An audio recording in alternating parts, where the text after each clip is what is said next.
I do want to say it was very close, very close to the video game. So it was a fun movie.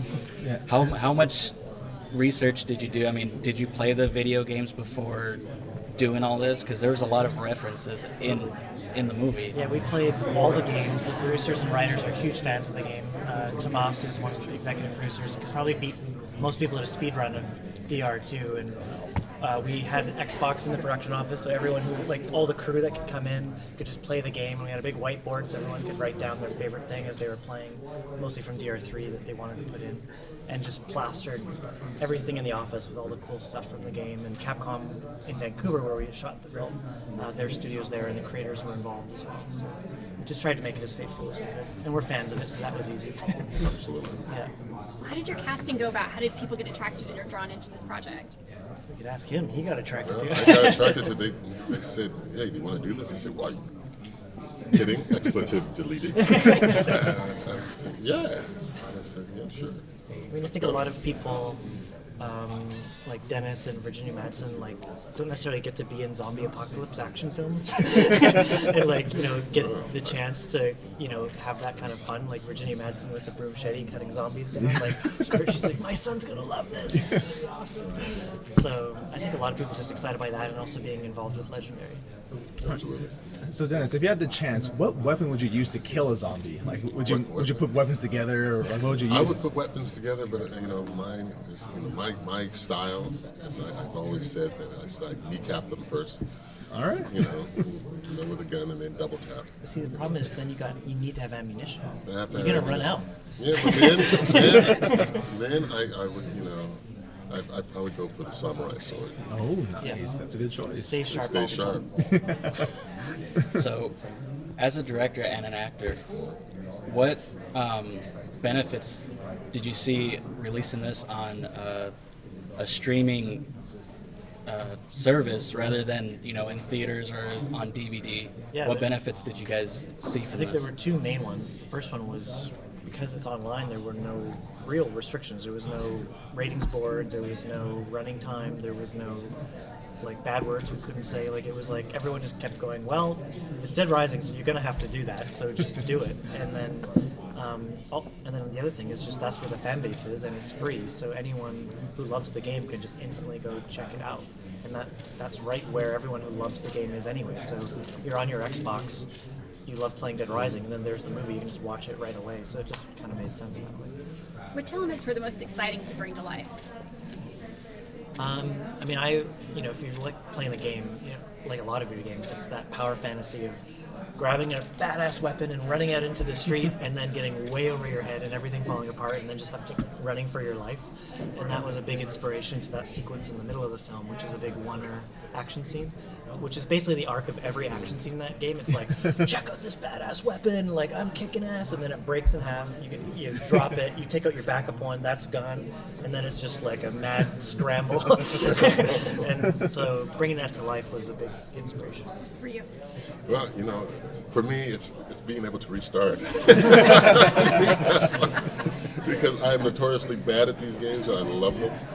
So, it is like getting the weapon and going at it, going full tilt, and then getting disoriented. And so, you got to follow the little diamond around. So, how do you get out of here? So this is like a bit of a wish fulfillment then. Yeah. It's one of those things. I generally don't go for the games that's actually killing people. And even though those games are fun, and I know that they're just a game. Zombies aren't people. But zombies aren't people. They're already dead. So and I like killing stuff that can kill you.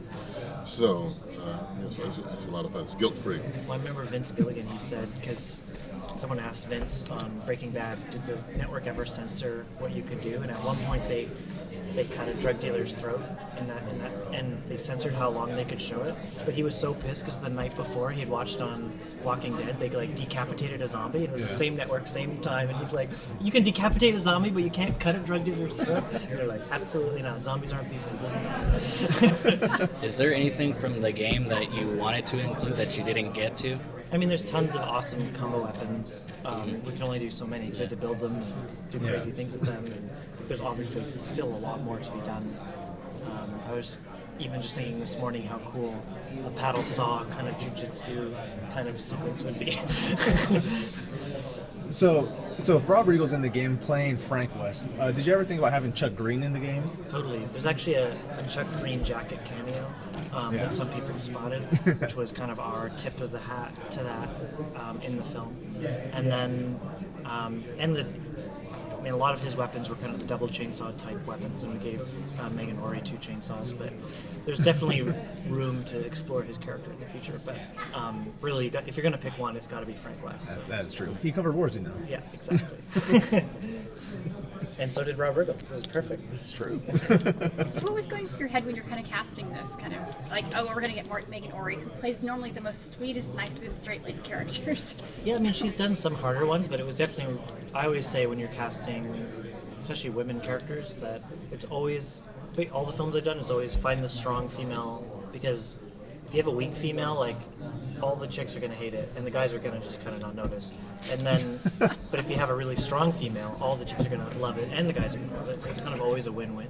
And then just having the fun of having Jesse's character basically having to follow Megan around, which would, and like follow her through kind of her journey, and someone who's been through an outbreak in the past was really, and she really sold the kind of badassness, and we always called her crazy eyes. She always gives like this like hard stare that you can't back down from.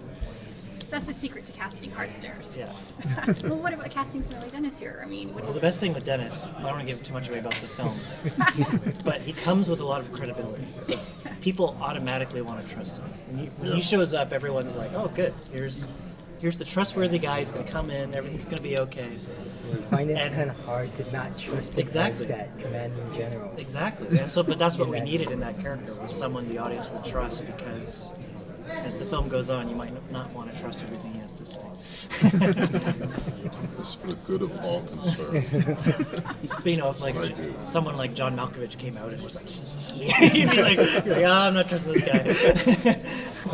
There's been a lot of reboots and remakes of old films. Would you ever want to do another Major League film? Would I want to? It depends on the script, because all of us are getting up there in age. So what would we do? I would play, but A coach, maybe? Yeah, a coach maybe. But it has to be realistic. Yeah. But yeah, I would love to do it. Going from the Leprechaun, where it's a little more on the serious side, Yeah. if you could say it, He to was the most serious. to doing like a totally having fun comedy horror movie. How was that transition? Was it like did you find it easy, or Hey guys, I'm really sorry we have to switch now. It was easy. Thank you, guys. Thank you guys so much.